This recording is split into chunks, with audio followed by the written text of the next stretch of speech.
അങ്ങനെ കാറിൽ കയറിയത് നേരത്തെ പ്രതികരണം നടത്തിയപ്പോൾ ഞാൻ പൂർണ്ണമായി ന്യായീകരിച്ചു. പക്ഷെ കഴിഞ്ഞ ദിവസം CPI സംസ്ഥാന സെക്രട്ടറി പറയുന്നത് ഞാനാണെങ്കിൽ കണ്ടാൽ ചിരിക്കും, കൈ കൊടുക്കും, ഒരു കാരണവശാലും കാറിൽ കയറ്റില്ല. ബിനോയ് വിശ്വം അല്ലല്ലോ പിണറായി വിജയൻ. പിണറായി വിജയൻ സ്വീകരിച്ചത് പിണറായി വിജയന്റെ നിലപാടാണ്. ബിനോയ് വിശ്വത്തിന് അങ്ങനെ ഒരു നിലപാടുണ്ടാവും. അദ്ദേഹം കാറ് കയറ്റിലായിരിക്കും. ഞാൻ കാറ് കയറ്റിയത് ശരിയാണ്, അത് ശരിയാണെന്ന് തന്നെയാണ് ഞാൻ ഇപ്പോഴും കരുതുന്നത്. അതിലൊരു തെറ്റുണ്ടെന്ന് ഞാൻ നേരത്തെ പറഞ്ഞില്ലല്ലോ.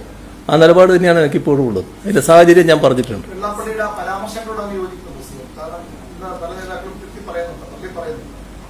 ഞാൻ പറഞ്ഞില്ലേ കാര്യങ്ങൾ. നിങ്ങൾ നേരത്തെ ചോദിച്ചു, നിങ്ങളെ അടുത്തിരിക്കുന്ന ആൾ നേരത്തെ ചോദിച്ചല്ലോ അതിനെപ്പറ്റി. ആ എന്താണ് സമീപനം എന്നുള്ളത് ഞാൻ വ്യക്തമാക്കി പറഞ്ഞല്ലോ.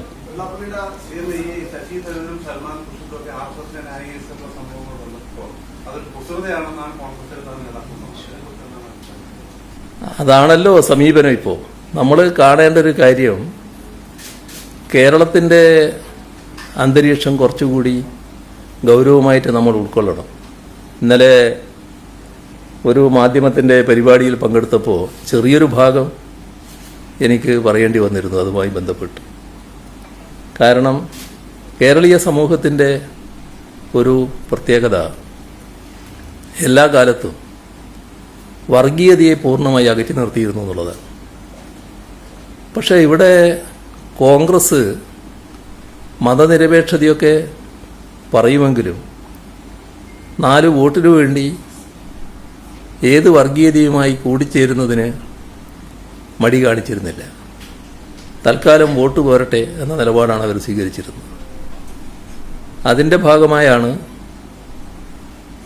ദശാബ്ദങ്ങൾക്ക് മുൻപ് ഇവിടെ കോലീബി സഖ്യമുണ്ടായത്. അത് അന്നത്തെ നിലയിൽ ആർക്കും പ്രതീക്ഷിക്കാൻ കഴിയുന്നൊരു കാര്യമല്ല.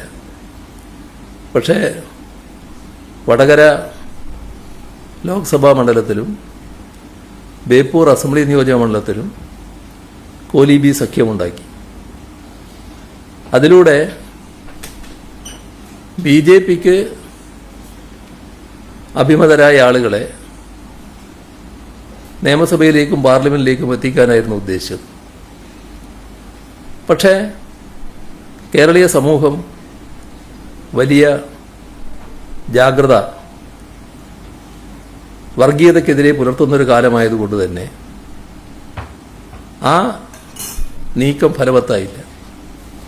സാധാരണ കണക്ക് ശാസ്ത്രമനുസരിച്ച് 2 × 2 = 4 എന്ന കണക്ക് ശാസ്ത്രമനുസരിച്ചാണെങ്കിൽ ഇവർക്കെല്ലാമുള്ള പിൻബലം, ആ വോട്ടിൻ്റെ പിൻബലം കണക്ക് കൂട്ടിയാൽ വലിയ ഭൂരിപക്ഷത്തിൽ ഈ പറയുന്ന കോലീബി സ്ഥാനാർത്ഥി ജയിച്ചു വരുമെന്നാണ് അവർ കണക്കാക്കിയിരുന്നത്.